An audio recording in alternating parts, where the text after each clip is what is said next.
Praise lord. దేవుని పరిశుద్ధమైన నామమునకు మహిమ కలుగునగాక. మన ప్రభువును మన రక్షకుడైన యేసుక్రీస్తు పరిశుద్ధ నామంలో దేవుని వాక్యమును వినిచిన మీకు అందరికీ కూడా నా హృదయపూర్వకమైన వందనములు తెలియజేస్తున్నాను. ప్రియులారా, దేవుని కృప, ఆయన కనికరం గడిచిన దినములన్నీ కూడా మనల్ని భద్రపరిచి మనకు నూతనమైన దినాన్ని అనుగ్రహించింది. గడిచిన దినముల్లో ఆయన కృపను, ఆయన దయ ప్రభు మనకి ఎన్నడూ దూరం చేయక తన వాత్సల్యము చేత మనలను కాపాడుతూ భద్రపరుస్తూ ప్రభు నేటి వరకు మనలను ఆయన కృపలో నిలుపుతూ వచ్చినారు. కాబట్టి ఆ దేవుని కృప కొరకు ఒకసారి దేవునికి చేతులెత్తి స్తోత్రాలు చెల్లిద్దాం. స్తోత్రం, స్తోత్రం, స్తోత్రం, స్తోత్రం, స్తోత్రం, స్తోత్రం, స్తోత్రం. ఈ దినమంతా కూడా మన జీవితకాలం అంతా కూడా ఆయనకి ఇష్టలుగాను, ఆయనకు కృతజ్ఞులముగాను మనం జీవించే భాగ్యం మన ప్రభు ఇచ్చినట్లుగా దేవునికి స్తోత్రాలు చెల్లిద్దాం. స్తోత్రం, స్తోత్రం, స్తోత్రం, స్తోత్రం, స్తోత్రం. ఆమేన్. మంచిది, కొద్ది నిమిషాలు దేవుని వాక్యం మనం ధ్యానించుకుందాం. చూడండి, బైబిల్ గ్రంథంలో నుండి దేవునికి వాక్యం మనం ధ్యానించుకున్నట్టు కొరకు మొదటి దశలోనికలకు రాసినటువంటి పుస్తకము అపోస్తలుడైన పౌలు దశలోనిక సంఘమునకు రాసినటువంటి 5వ అధ్యాయము 15వ వచనాన్ని బైబిల్ గ్రంథంలో మనం చూచినప్పుడు, ఎవడునో కీడునకు ప్రతి కీడు ఎవరికైనానో చేయకుండా చూచుకునండి. మీరు ఒకని ఎడల ఒకడు మనుషులందరి ఎడలను ఎల్లప్పుడూ మేలైన దానిని అనుసరించి నడుచుకునండి అని భక్తుడు దైవజనుడు అక్కడ మాట్లాడుచున్నాడు. దైవనామానికి మహిమ కలుగునగాక. హల్లెలూయా. ప్రియులారా, అక్కడ చదువుతున్నటువంటి ఆ మాటను మనం గమనించినప్పుడు అపోస్తలుడైన పౌలు అంటున్నాడు కదా, మనమట ఎవరికి కూడా కీడునకు ప్రతి కీడు మనము చేయువార్లముగా మనం ఉండకూడదని బైబిల్ గ్రంథంలో మనం చూస్తున్నాం.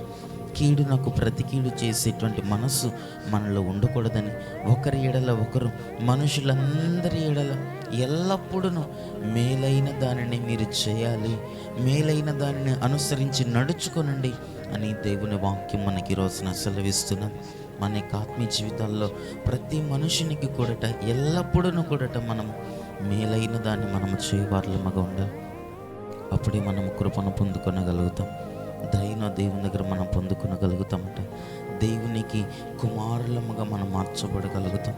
కీడు నాకు ప్రతి కీడు, వారు నాకు కీడు చేసినారు కనుక, వారు నన్ను అవమానించినారు కనుక, వారు నన్ను దుఃఖపరిచినారు కనుక మనము కూడా అదే విధముగా చేయాలి, నేను కూడా వారికి కీడు చేయాలి, నేను కూడా వారిని దుఃఖపరచాలి అనేటువంటి మనసట అది దేవుని స్వభావము కాదు, దేవుని పిల్లల స్వభావము కాదు అని బైబిల్ గ్రంథంలో మనం చూడగలుగుతాం. అందుకని కీడు నాకు ప్రతి కీడు చేసేటువంటి మనస్సు మనకు ఉండకూడదట. అందుకని బైబిల్ గ్రంథం సెలవిస్తుంది, ఎవరునో కీడు నాకు ప్రతి కీడు ఎవరికైనాను చేయకుండా జాగ్రత్తగా చూచుకునండి. ఎవరికైనాను అలాగున్న కీడునకు ప్రతి కీడు చేయకుండా చూచుకునండి అని బైబిల్ గ్రంథంలో మనం చూస్తున్నాం. ఒకని ఎడల ఒకరమాట మనం ఎల్లప్పుడూ కూడా మేలైన దాన్ని అనుసరించి నడుచుకునే వాళ్ళముగా ఉండాలి. అప్పుడు దేవుని కృపను మనం పొందుకొనగలుగుతాం, ఆయన వాత్సల్యం మనం పొందుకొనగలుగుతాం. దేవుని యొక్క అత్యున్నతమైనటువంటి సింహాసనం ఎదుట మహిమ కలిగినటువంటి బహుమానములను మనం పొందుకొనగలుగుతాం.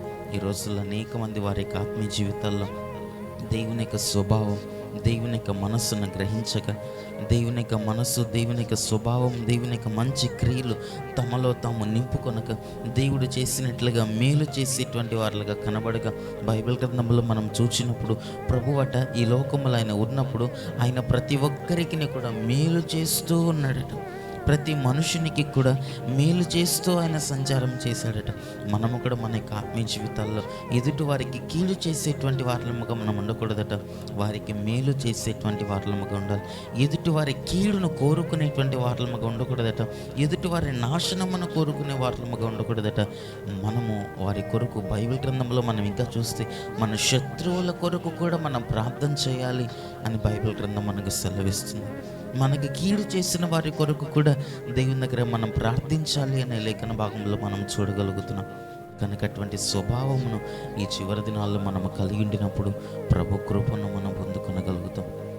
ఆయనకు వారసులముగా మనం ఎంచబడగలుగుతాం. ఆశీర్వాదమునకు వారసులుగా మనం ఎంచబడగలుగుతాం. దీవెనకు వారసులుగా మనం ఎంచబడగలుగుతాం. ప్రభు మన కొరకు సిద్ధపరిచిన ప్రతి ఆశీర్వాదమును ప్రభు దగ్గర మనం సంపాదించుకొనగలుగుతాం.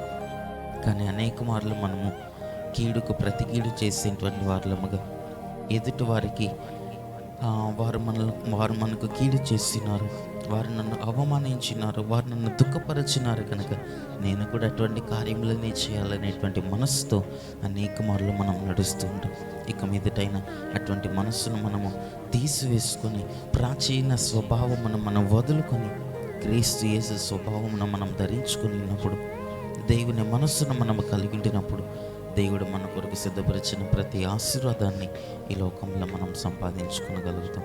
కానీ గట్టి కృప, అట్టి ధన్యతను ప్రభు మనకు అనుగ్రహించి దేవుని కుమారులముగా, దేవునికి ఇష్టలముగా మనం జీవించినట్లు ప్రతి ఒక్కరికి కూడా మేలు చేసేటువంటి స్వభావం, మేలైన దాన్ని అనుసరించి నడుచుకునే మనస్సును ప్రభు మనకందరికీ అనుగ్రహించునుగాక. ఆమేన్. కన్నులను మూసుకునండి, ప్రార్థన చేసుకుందాం. మహాపరిశుద్ధుడా, దయగలిగిన మా ప్రభువానికి స్తుతులు స్తోత్రములు చెల్లిస్తున్నా. పరిశుద్ధుడై ఉదయకాలం మీరు మాకు అనుగ్రహించిన నీ వాక్యములను బట్టి నీకు స్తోత్రం. ప్రభువా, ప్రతి వారి ఎడల ప్రతి ఒక్కరి దగ్గర మేము మేలు చేయవారులముగా, మేలైన దాన్ని అనుసరించి నడుచుకోవాలని నీ లేఖన భాగంలో మేము చూస్తున్నాం. కీడుకు ప్రతి కీడు చేయవారులముగా మేము ఉండక, మాకు కీడు చేసిన వారికి సైతము మేలు చేసేటువంటి వారులముగా ఉండాలని నీ లేఖన భాగంలో మేము చూస్తున్నాం. నీ కృపలో, నీ దయ చొప్పున మాకు అటువంటి మంచి మనస్సును మీరు మాకు అనుగ్రహించండి. మీరు ఎలాగనైతే మనుషులందరి ఎడల మేలు చేస్తూ మీరు సంచరించినారు, నీ దగ్గరకు వచ్చిన ప్రతి ఒక్కరికి కూడా ప్రభు మీరు ఎలాగనో మేలు చేశారు, అటువంటి స్వభావంను మాకు దయచేయండి. అటువంటి మంచి మనస్సును మాకు ఇచ్చి మీ నీతి రాకుడు కొరకు మమ్మల్ని అందరినీ సిద్ధపరచండి.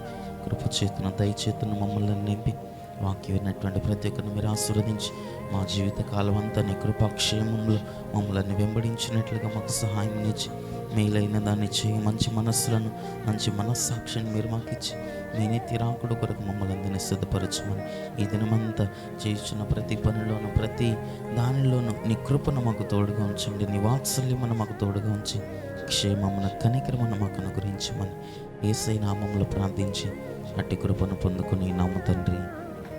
ఆమేన్.